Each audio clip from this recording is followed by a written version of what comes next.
Hello guys, आज आपण बनवणार आहे बांगड्याचं सुक्कं. To stay tune. आपण काय काय करणार आहे ते बघूया.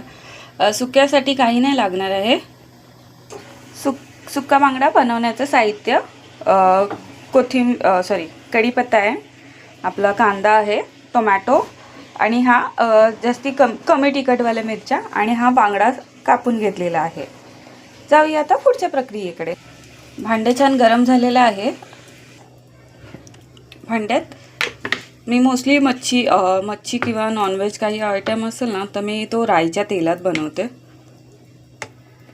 तेल आपलं टाकून घेतलेलं आहे. आता आपण पुढची प्रोसेस करायला घेऊ. एका साईडला भातही रेडी होत आहे. तेल आपलं छान तापलेलं आहे. आपण आता त्यात मिरच्या सोडूया. फक्त अशा छान तेलात मिरच्या फ्राय करून घ्यायच्या आहेत. नंतर कांदा आणि कढीपत्ता ॲड करून घेतलेला आहे.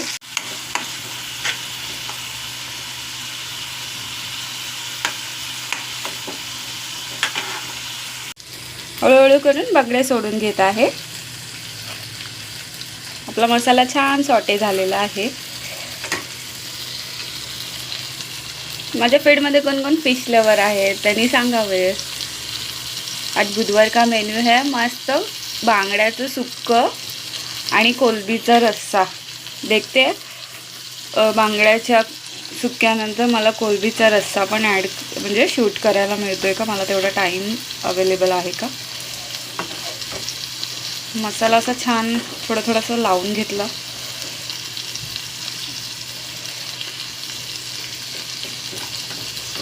त्याच्यात काटे असतात, थोडं सांभाळून.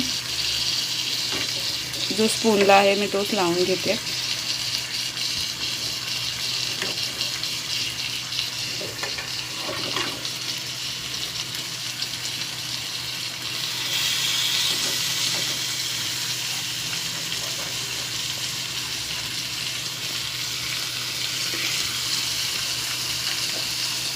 गाबोली पण आहे, ती पण टाकून घेऊया.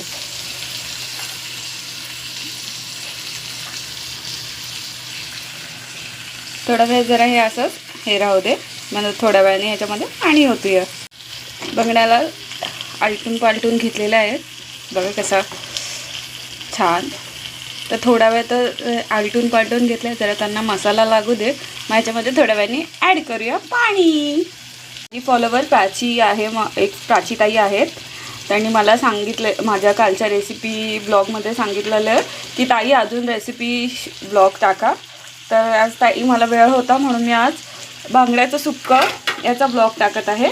तर या व्हिडिओला पण भरपूर प्रेम द्या. ताई आज बांगड्याचं सुक्कं बनवलं आहे, तर मला टाईम भेटला तर कधीतरी खायला पण या. छान मार्केटला कैऱ्या अवेलेबल झालेल्या आहेत. कोणी कैरी लवर असेल, कोणाकोणाला मच्छीच्या कालवणात कैरी टाकून खायला आवडतं त्यांनी कमेंट करून सांगा. बांगडाही तेलामध्ये छान सॉटे झालेला आहे.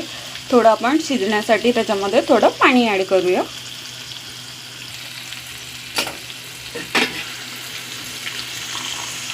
पाणी ॲड करून घेतलेलं आहे. तुम्हाला लागेल तेवढं पाणी टाकून घ्या. तुम्हाला जेवढं धबधबीत हवं आहे तसं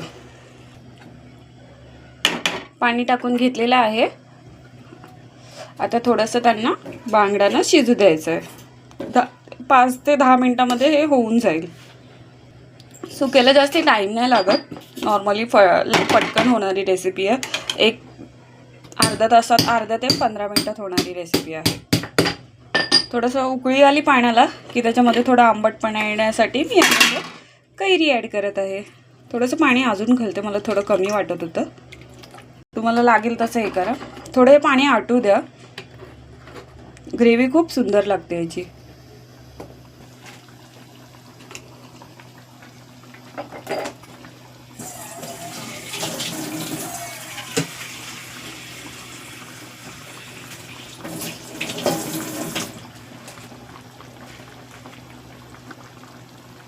तेल टाकू.